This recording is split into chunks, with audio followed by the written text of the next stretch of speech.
दयाराम अपने गांव में सब्जी बेचने का काम करता था। दयाराम की सिर्फ एक बेटी थी, लक्ष्मी। दयाराम की पत्नी को इस बात का बहुत अफसोस था कि उनका कोई लड़का नहीं है।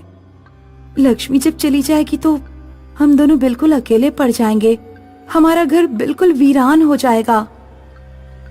ऐसा नहीं होगा, क्योंकि मैंने सोच लिया है कि लक्ष्मी के लिए कोई घर जमाई ढूंढ लेंगे।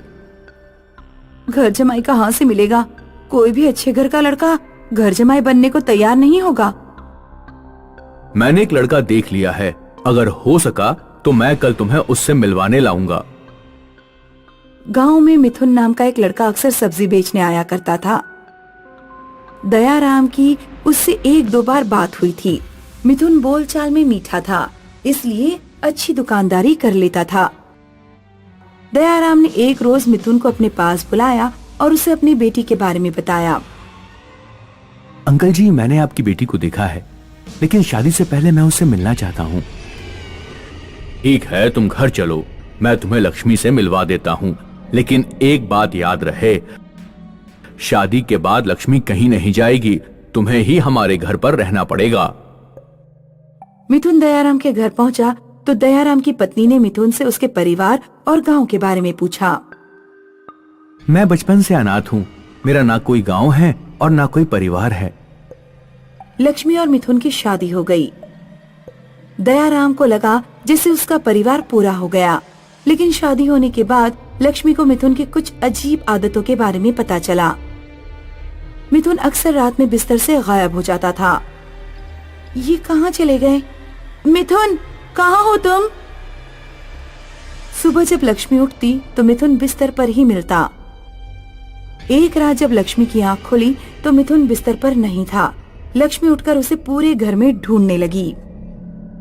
आज पता करके रहूंगी कि ये कहाँ जाता है। लक्ष्मी ने देखा कि इस जीने का दरवाजा खुला हुआ है। लक्ष्मी छत पर पहुंची तो उसने देखा कि मिथुन काले कौओं को मांस के टुकड़े खिला रहा है। मिथुन, ये क्या कर रहे हो? और ये मांस के टुकड़े कहाँ से आए? मिथुन पर जैसे लक्ष्मी की बात का कोई असर ही नहीं हुआ।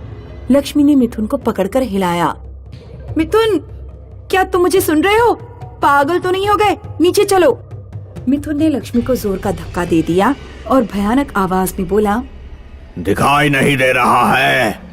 अपने भाइयों को खाना खिला रहा हूँ, मांस खत्म होने वाला है, अब तेरा मांस काट कर इन्हें खिलाऊंगा। मिथुन जैसे ही लक्ष्मी की तरफ बढ़ा, लक्ष्मी उठकर नीचे भाग गई। लक्ष्मी ने अपने मम्मी पापा को जगाया। मम्मी पापा उठो, मिथुन को पता नहीं क्या हो गया है, वो अजीब हरकतें कर रहा है। दयाराम अपनी बेटी के साथ छत पर पहुंचा तो छत पर कोई नहीं था, ना कौवे थे ना ही मिथुन। सारे लोग नीचे उतर कर आए तो उन्होंने देखा कि मिथुन बेड पर सो रहा है। लक्ष्मी बेटी, मिथुन यहाँ सो रहा है, तुम्हें कुछ वहम हो गया है, जाकर आराम करो। अगले दिन मिथुन का व्यवहार सामान्य था। लक्ष्मी ने उसे पिछली रात की बात याद दिलाने की कोशिश की तो मिथुन ने कहा कि उसे कुछ याद नहीं है। उस रात मिथुन फिर बिस्तर से गायब हो गया। लक्ष्मी इस बार अपना मोबाइल लेकर कमरे से बाहर गई। उसने सोचा कि वो मिथुन की वीडियो बना लेगी, लेकिन जैसे ही वो कमरे से बाहर निकली तो उसने कुछ ऐसा देखा कि मोबाइल उसके हाथ से छूटकर गिर गया। मिथुन लक्ष्मी के मम्मी पापा के बेड पर खड़ा था और हाथ में हथेलियों की जगह इंसानी खोपड़ियां थीं। मिथुन खोपड़ियों से दयाराम और उसकी पत्नी पर हमला करने ही वाला था, लेकिन लक्ष्मी बुरी तरह चिल्लाने लगी। लक्ष्मी के चीखने की आवाज सुनकर दयाराम और उसकी पत्नी जाग गए। मिथुन ने खोपड़ी मारकर दयाराम को बेहोश कर दिया।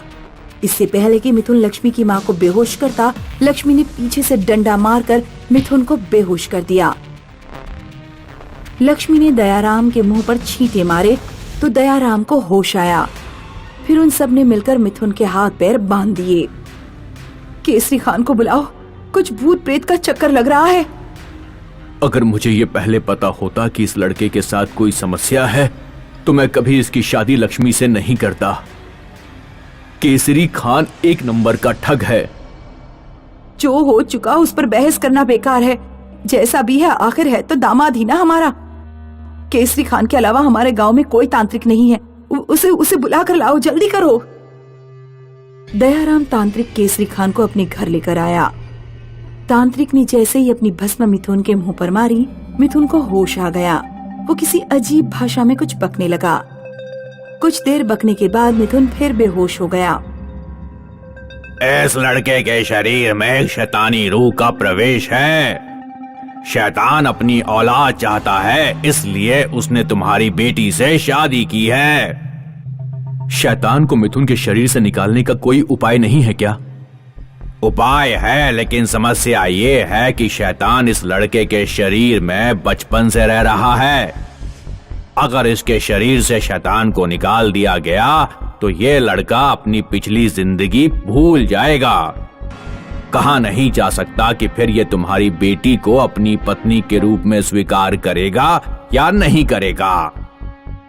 आप मिथुन के शरीर से शैतान निकाल दो। वो मुझे अपनाए या ना अपनाए, लेकिन उसकी जिंदगी ज्यादा जरूरी है। तांत्रिक ने मिथुन को 6 महीने अकेले अपने पास रखा। काफी झाड़ फूंक करने के बाद शैतान मिथुन के शरीर से निकल गया, लेकिन फिर मिथुन एक भोले बच्चे की तरह हो गया। उसने लक्ष्मी को पहचाना तक नहीं। मिथुन अपना अतीत खोजने निकल पड़ा। 5 साल बीत गए। लक्ष्मी आज भी मिथुन का इंतजार करती है। आपको क्या लगता है, क्या मिथुन वापस आएगा? हमें एक कमेंट करके जरूर बताएं। अर्जुन इंदौर में रहता था। अर्जुन के पापा हार्ट के पेशेंट थे। एक रात जब अर्जुन अपने कंप्यूटर पर गेम खेल रहा था तो उसे अपने पापा के कमरे से कराहने की आवाज आई। अर्जुन जब अपने पापा के कमरे में पहुंचा तो उसने देखा कि उसके पापा दर्द से तड़प रहे थे। अर्जुन ने तुरंत पापा के डॉक्टर को कॉल किया, लेकिन रात काफी हो चुकी थी, इसलिए डॉक्टर का फोन स्विच ऑफ था। पापा, डॉक्टर का फोन नहीं लग रहा। क्या मैं आपको किसी हॉस्पिटल में लेकर चलूं? अर्जुन तेजी से चलते हुए मेडिकल हॉल की तरफ जाने लगा। लगभग सभी दुकानें बंद थीं और रोड बिल्कुल सुनसान था। किसी भी भीड़ भाड़ वाली जगह को इस तरह सुनसान देखना अलग ही एक्सपीरियंस होता है। मेन रोड के बराबर में एक पतली गली थी, जिसमें किसी मेडिकल हॉल का साइन बोर्ड चमक रहा था। अर्जुन उस पतली सी गली में मुड़ गया। मेडिकल अभी उससे काफी दूर था। अर्जुन को अपने पीछे किसी के कदमों की आवाज सुनाई दी। उसने पीछे मुड़कर देखा तो पीछे कोई नहीं था। वो कुछ कदम ही आगे चला होगा कि उसने अपने कान के पास कुछ गरम गरम महसूस किया। अर्जुन को लगा जैसे कोई उसके कान के पास सांस ले रहा है। फिर एक फुसफुसाती हुई आवाज अर्जुन के कान में घुसी। वहां मत जाओ। कौन है यहाँ?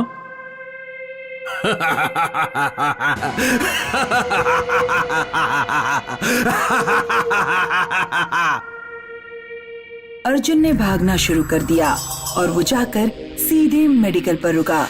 मेडिकल हॉल काफी बड़ा था। वहाँ एक बूढ़ा आदमी और उसके 2 नौकर थे। बूढ़ा आदमी न्यूज़पेपर पढ़ रहा था और नौकर सफाई करने में लगे हुए थे। अर्जुन ने पर्चा देते हुए बूढ़े आदमी से कहा, अंकल, ये मेडिसिन मिल जाएगी क्या? बूढ़ा आदमी काफी देर तक पर्चा देखता रहा, फिर अपने नौकरों से बोला, राकेश, तुम पर्चे में लिखा सामान यहाँ ढूंढो और पंकज, तुम अंदर स्टोरेज में जाकर चेक करो। एक नौकर मेडिकल से बाहर चला गया और दूसरा मेडिकल के अंदर ही दवाइयाँ ढूंढने लगा। बूढ़े आदमी ने अर्जुन को दुकान के अंदर आकर बैठ जाने को कहा। बेटा, यहाँ आकर बैठ जाओ। स्टोरेज से लौटने में पंकज को टाइम लगेगा। अर्जुन दुकान के अंदर जाकर स्टूल पर बैठ गया। अर्जुन के फोन पर फिर कोई फुसफुसाया, तुम फंस गए। अर्जुन ने फोन में उंगली डालकर जोर से कान हिलाया। क्या हुआ बेटा? क्या कान में कुछ घुस गया है? नहीं अंकल, कुछ नहीं हुआ अंकल। उसके पीछे एक अलमारी थी जिसमें 2 चुड़ैलें खड़ी थीं और अर्जुन की तरफ देखकर मुस्कुरा रही थीं। अर्जुन ने तुरंत गर्दन सीधी करके बूढ़े आदमी को देखना चाहा। बूढ़ा आदमी गायब हो चुका था।